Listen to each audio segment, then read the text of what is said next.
अस्सलामुअलैकुम। Golden times में आपका खैर मकदम है। मैं नूर मोहम्मदी।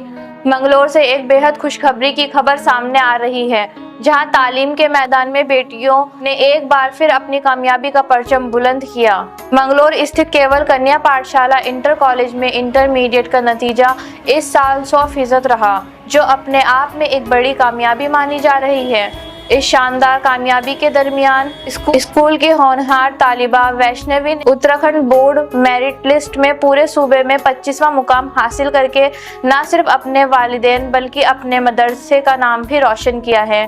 काबिले गौर बात यह है कि इस साल उत्तराखंड शिक्षा परिषद के इम्तिहानात में लड़कियों ने बाजी मार ली है। इसी सिलसिले में मंगलोर इलाके की रहने वाली मध्यम वर्गीय तालिबा वैष्णवी की ये कामयाबी पूरे इलाके के लिए फख्र का सबब बन गई है। कामयाबी के बाद स्कूल की प्रबंधन समिति की जानिब से वैष्णवी का जोरदार इस्तकबाल किया गया, उन्हें फूल मालाओं से नवाजा गया और उनके रोशन मुस्तकबिल के लिए नेक तमन्नाओं का इजहार किया गया। सिर्फ वैष्णवी ही नहीं बल्कि स्कूल की दूसरी तालिबात ने भी शानदार कामयाबी हासिल की है। महविश ने 451 नंबर, मंतशा ने 450 नंबर, अदीबा फारूकी ने 443 नंबर, फाकरा ने 427 नंबर और लीजा ने 426 नंबर, अनम बेबी ने 416 नंबर और सोफिया ने भी 416 नंबर हासिल कर अपने स्कूल और वालिदैन का नाम रोशन किया है। इन तमाम कामयाब तालिबात का भी प्रबंधन समिति की तरफ से फूल मालाओं के साथ इस्तकबाल किया गया और उनके बेहतर मुस्तकबिल की दुआ की गई। इस मौके पर प्रबंधन समिति के अध्यक्ष डॉक्टर रविंद्र कपूर ने कहा कि ये हमारे लिए बहुत बड़ी कामयाबी है कि हमारी तालिबात ने इतने शानदार नतीजे हासिल किए हैं। खास तौर पर हमारी एक तालिबा ने पूरे सूबे में 25वां मुकाम हासिल कर हमारे इदारे का नाम रोशन किया है। उन्होंने आगे ऐलान किया है कि केवल कन्या पाठशाला इंटर कॉलेज में गरीब तालिबात के लिए मुफ्त तालीम और तमाम छात्राओं को मुफ्त यूनिफॉर्म की सहूलत भी प्रबंधन समिति की तरफ से मुहैया कराई जाएगी। यकीनन ये कामयाबी न सिर्फ इस स्कूल बल्कि पूरे मंगलौर इलाके के लिए गर्व की बात है, जहाँ बेटियां तालीम के जरिए कामयाबी की नई मिसाल कायम कर रही हैं। देखिए क्या है, ये तो हमारा और हमारी संस्था का सौभाग्य है कि आज हम इस बुलंदी पर पहुंच गए हैं, जहां पर हमें अच्छा लगता है एक समाज में इस छोटी सी संस्था का एक ऐसा रूप स्वरूप बन के आप लोगों के सामने है। इसमें हमारा स्टाफ, हमारी जो प्रबंधक समिति के सदस्य हैं, उन सबके सहयोग से ही ये केवल कन्या पाठशाला आज इस उसमें आया है कि हमें सेवा करते हुए बड़ा हर्ष महसूस होता है कि जो बच्चा आज यहाँ पढ़कर जा रहा है और वो आज बुलंदियों पे है, कहीं जाकर इंजीनियर होता है, कहीं डॉक्टर होता है, कहीं और प्रशासनिक इसमें पहुंचता है, तो हमें तो इससे बड़ा गौरव महसूस करते छात्राओं में भी काफी हम अपने प्रदेश में जो ये छोटी सी संस्था है, इस प्रदेश में सबसे ज्यादा छात्राओं को एजुकेशन दे रहे हैं। हमारे पास संख्या सबसे ज्यादा है।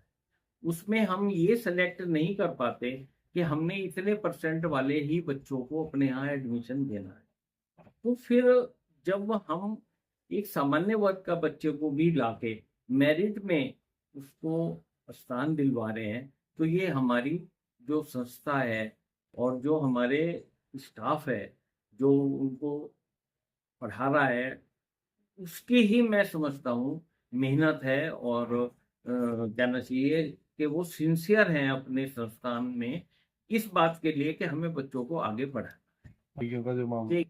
हमने अपने चारों दीवारी के अंदर कैमरे भी लगाए हुए हैं। ये भी हमारे यहाँ सिस्टम है कि जो बच्चा घर से आता है तो एंट्री पर ही उसके घर मैसेज चला जाता है कि आपका बच्चा इस संस्था में इतने बज के इतने मिनट पर एंटर हो गया।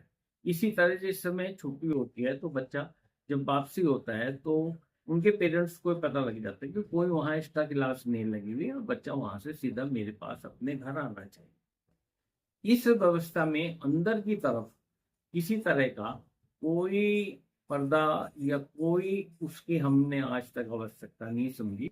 बच्चे खेलते भी हैं, कूदते भी हैं, हरा भरा वातावरण है आपकी संस्था का, और उसमें बच्चे खूब एंजॉय करते हैं। डॉक्टर साहब, देखिए ऐसा है, हमने जो 11वीं में बिल्कुल मुफ्त फीस, बिल्कुल मुफ्त एडमिशन पर किया था, वो इसीलिए किया है कि 12th के बाद ही बच्चियों को, छात्राओं को अलग अलग कहना चाहिए प्रोफेशनल कोर्सेज में जाने के लिए रास्ता मिलता है।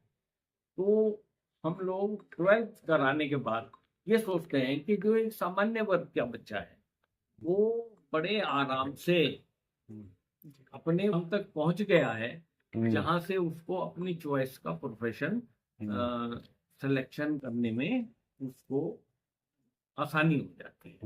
बीए या एमए करना आज के समय में सीधे सीधे एजुकेशन पढ़ने से कोई विशेष लाभ नहीं हो पाता। इसलिए 12th यदि अच्छे मार्क्स से हो जाता है और वो बच्चा कोई और अपनी मनपसंद, अपने चॉइस से अपने प्रोफेशन को सिलेक्ट कर ले, क्योंकि अब लॉ करने में भी 12th के बाद 5 साल का कोर्स है, उसमें लॉ भी कर सकती है बच्ची, इंजीनियरिंग भी कर सकती है, एमबीबीएस सकती है, और ये जो एमबीए बीबीए जो है वो जरूरी नहीं है कि उसमें आप कहना चाहिए ग्रेजुएशन होना ही जरूरी है। तो 12th तक की बच्ची के लिए बहुत ही एजुकेशन बहुत महत्वपूर्ण है, इसलिए हम लोग ये प्रयास करते हैं।